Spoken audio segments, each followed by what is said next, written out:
Considering future pets and expanding love, Lisa sent me a message that broke my heart. She said, "My neighbor asked if I'll get another dog. I felt sick to my stomach. How could she even suggest that? My Charlie hasn't even been gone 6 months. Getting another dog would mean I didn't love him enough. It would mean he was replaceable." Lisa hung up the phone and cried for 2 hours. But here's what Lisa didn't know. Her reaction wasn't about betraying Charlie. It was about a fundamental misunderstanding of how love works. 3 months later, after working through her grief, Lisa adopted a rescue beagle named Penny. She told me, "I thought getting Penny would make me miss Charlie less. But it's the opposite. Having Penny in my life makes me appreciate what Charlie gave me even more.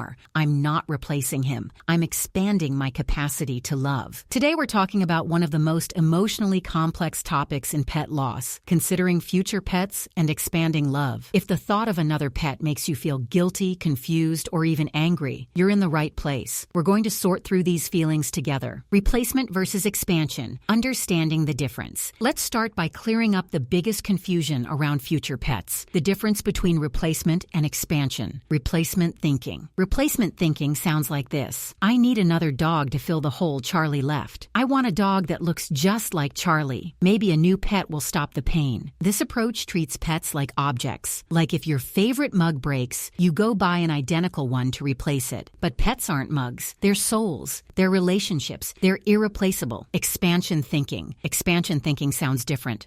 I learned how to love deeply from Charlie. Maybe I have more love to give. Charlie showed me the joy of having a furry companion. I'm open to that joy again, in a new form. This approach honors what your previous pet taught you about love. It recognizes that your heart didn't shrink when they died. It actually grew. Think of it this way. If you've loved more than one person in your life, did the second person replace the first? Of course not. Your heart expanded to hold more love. The same is true with pets. Your first pet teaches you how to love unconditionally. They show you the magic of the human-animal bond. When they pass, that knowledge doesn't die with them. It becomes part of who you are. A future pet doesn't erase that love. They benefit from it. You bring all the wisdom, all the tenderness, all the experience from your previous relationship into the new one. That's not replacement. That's love expanding. Timing. When your heart might be ready. The question I get asked most is, how do I know when I'm ready? There's no magic timeline. Some people are ready in weeks. Others need years. Both are completely normal. But there are some signs that your heart might be opening to the possibility. Smiles over tears. First, you can think about your pet with more smiles than tears. You're not constantly crying when their name comes up. The sharp edges of grief have softened. Noticing other animals. Second, you find yourself noticing other animals again. Maybe you stopped to pet a dog at the park. Maybe you watched a cat video and actually smiled. Your heart is starting to see animals as sources of joy instead of painful reminders. Energy for another being. Third, you have space in your life and energy for another being. Grief is exhausting. If you're still in survival mode, that's okay. But if you're feeling more like yourself again, you might have emotional capacity for a new relationship.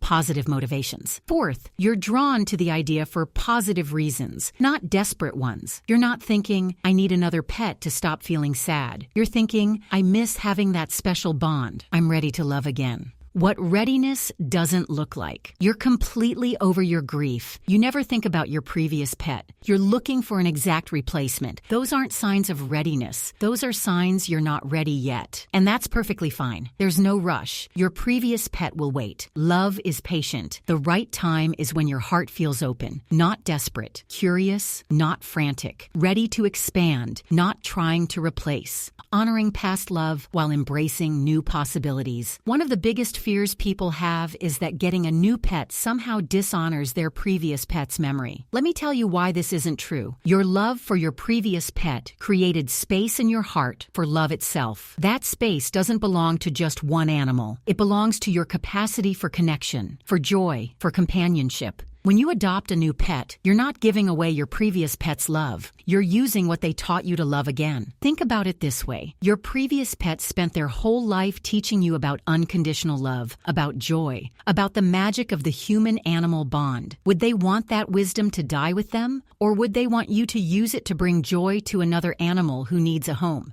I think you know the answer. Your previous pet's greatest gift to you was teaching you how to love deeply. Honoring that gift means continuing to love love deeply. Important note, a new pet should never be identical to your previous one. Don't look for the same breed, the same coloring, the same personality. That's replacement thinking. Instead, be open to a completely different experience. Maybe you had a dog and you're drawn to a cat. Maybe you had a young pet and you're called to adopt a senior. Maybe you had a quiet pet and you're ready for a playful one. Let your heart guide you to what it needs now, not what it had before. This new relationship will be different. It should be different. Each pet brings their own magic, their own lessons, their own way of loving you. Your job isn't to recreate what you had. Your job is to be open to what could be. Preparing for a new relationship. If you're feeling drawn to the possibility of a future pet, let's talk about preparing for that relationship in a healthy way. Complete grief work. First, complete your grief work first. Not perfectly. Grief never ends completely, but make sure you're getting a pet for positive reasons, not to avoid pain. Clear belongings mindfully.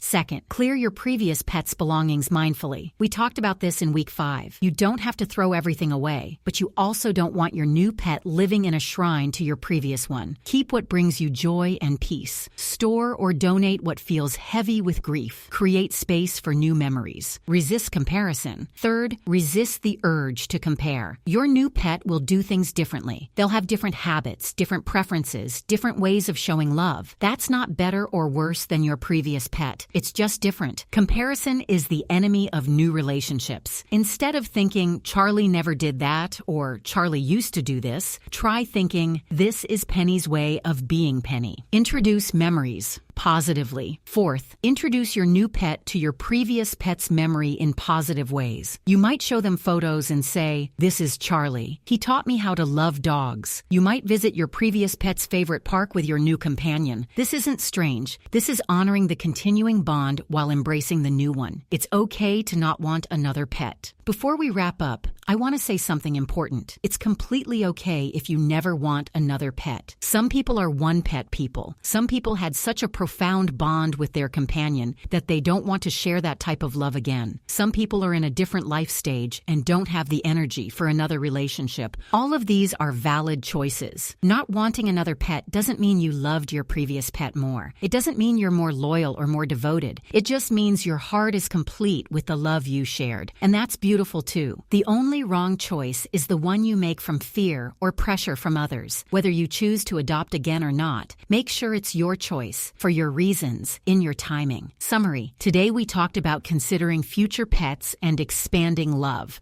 We covered the difference between replacement and expansion, recognizing when you might be ready, honoring past love while embracing new possibilities, preparing for a new relationship, and accepting that it's okay not to want another pet. The key message is this: your previous pet's love doesn't limit your future love. It expands it. If you choose to love another animal, you're not betraying your previous pet's memory. You're honoring what they taught you about love itself. In our next lesson, we'll talk about handling others' reactions and building your support network. We'll give you scripts for dealing with people who don't understand your grief and strategies for finding the support you need. But for now, sit with today's message. Love doesn't diminish when it's shared. It multiplies. Action step. Here's your action step for today. Take a moment to reflect on what your previous pet taught you about love. Write down 3 specific things they showed you about companionship, joy, or unconditional love. Then ask yourself, if I were to love another animal someday, how would I use these lessons? You don't have to decide anything today. You don't have to commit to anything. Just explore the possibility with curiosity instead of fear. Your heart will tell you what's right when the time comes. Trust it. See you in the next lesson.